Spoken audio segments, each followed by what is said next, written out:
Hello दोस्तों, नमस्कार। मैं संजय गुप्ता। दोस्तों, आप सभी चाहने वालों का हमारे YouTube चैनल में बहुत बहुत स्वागत है। दोस्तों, लाया हूं एक छोटी सी मोटिवेशनल हिंदी कहानी आपके लिए। दोस्तों, इस कहानी को अंत तक जरूर देखिएगा क्योंकि छोटी छोटी कहानियां इंसान का जीवन बदल देती हैं। तो दोस्तों, इस वीडियो को अंत तक जरूर देखिएगा। और एक बात और, आप कौन से शहर से हमारी ये वीडियो देख रहे हैं, इस वीडियो के कमेंट में जरूर बताएं कि आप कौन से शहर से रहने वाले हैं। तो आइए दोस्तों, शुरुआत करते हैं इस छोटी सी मोटिवेशनल हिंदी कहानी की।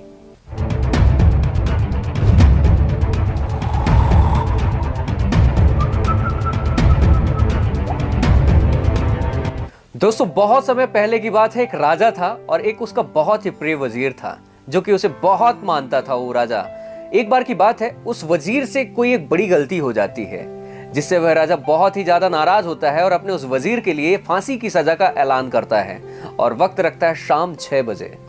लेकिन जब वो राजा उस फांसी की सजा का ऐलान करता है, उस वक्त वो वजीर उस दरबार में उपस्थित नहीं रहता है। वह राजा अपने सैनिकों को आदेश देता है कि जाओ उसके घर और उस वजीर को बताओ कि शाम 6 बजे उसे फांसी दी जाएगी। राजा का आदेश पाते ही जैसे ही सैनिक उसके घर की ओर निकलते हैं, जब वो वजीर के घर पहुंचते हैं तो वहां देखकर हैरान हो जाते हैं क्योंकि वहां जश्न भरा माहौल चल रहा होता है, क्योंकि उस वजीर का उस दिन जन्मदिन था।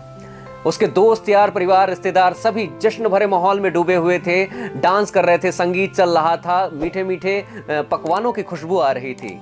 जैसे ही सैनिक उसके अंदर गए घर के और उस वजीर को राजा का आदेश सुनाते हैं कि राजा ने आपको फांसी की सजा का ऐलान किया है, शाम 6 बजे आपको फांसी दी जाएगी। जैसे ही यह बात सभी लोगों ने सुनी, उस वजीर के जितने भी करीबी थे सब हैरान हो गए। सब शांति भरा माहौल हो गया और वह जो वजीर था उसने बड़ी ही तेजी आवाज में कहा कि हे भगवान, तेरा लाख लाख शुक्रिया कि तूने मुझे शाम 6 बजे तक का वक्त दिया है। और अपने सभी करीबियों को बोलता है कि एक बार फिर से जश्न मनाइए, वही जश्न जिस जश्न में आप अभी डूबे हुए थे। और उसके करीबी बोलते हैं, कैसी बात कर रहे हो, तुम्हें फांसी की सजा दी जाएगी और तुम जश्न मनाने की बात कर रहे हो, ये हमसे नहीं होगा। लेकिन उस वजीर ने कहा कि शाम 6 बजे तक का वक्त है हमारे पास, एक बार फिर से जश्न मनाया जाए, हमारी अंतिम इच्छा ही सही, आप लोग जश्न मनाइए, मेरा आदेश है। ना चाहते हुए भी उसके करीबी वो जश्न मनाने लगते हैं, उदास मन से मनाने लगते हैं। और सैनिक वहां से निकलते हैं राजा के उस महल में, और जैसे ही राजा के उस महल में पहुंचते हैं, राजा को वहां का सारा माजरा बताते हैं कि ऐसी ऐसी बात है। जैसे ही मैंने फांसी का आपका आदेश सुनाया, उसके बावजूद भी जश्न चलता रहा। राजा को यह बात आश्चर्यचकित, थोड़ा सा हैरानगी भरी महसूस हुई और राजा वहां जाने के लिए तैयार हुआ। और वजीर के घर जैसे ही पहुंचता है, वो देखता है कि वहां जश्न भरा माहौल चल रहा होता है।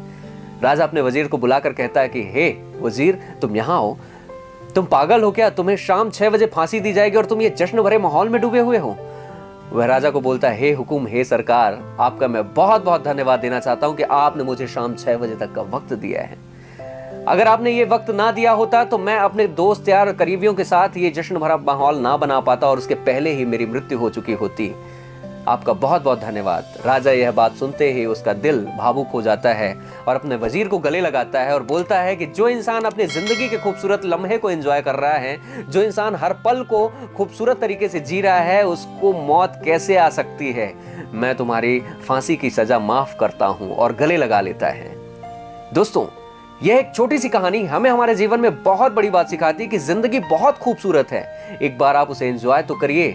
कई बार हमारे ज़िंदगी में बुरे वक्त आते हैं, बहुत सारी कठिनाइयाँ आती हैं, मुश्किलें आती हैं और हम अक्सर टूट सा जाते हैं, बिखर सा जाते हैं और लगता है कि अब हमारी ज़िंदगी ख़त्म हो गई, कुछ अच्छा नहीं होने वाला।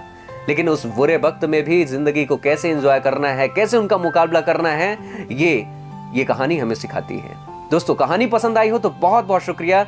डटे रहिए, मुस्कुराते रहिए और अपने ज़िंदगी में खुशियां मनाते रहिए। बहुत बहुत शुक्रिया। मिलते हैं अगले वीडियो में, तब तक के लिए नमस्कार। मैं हूं आपका दोस्त संजय गुप्ता सतना। आप वीडियो के कमेंट में जरूर बताएं कि कहानी आपको कैसे लगी। धन्यवाद।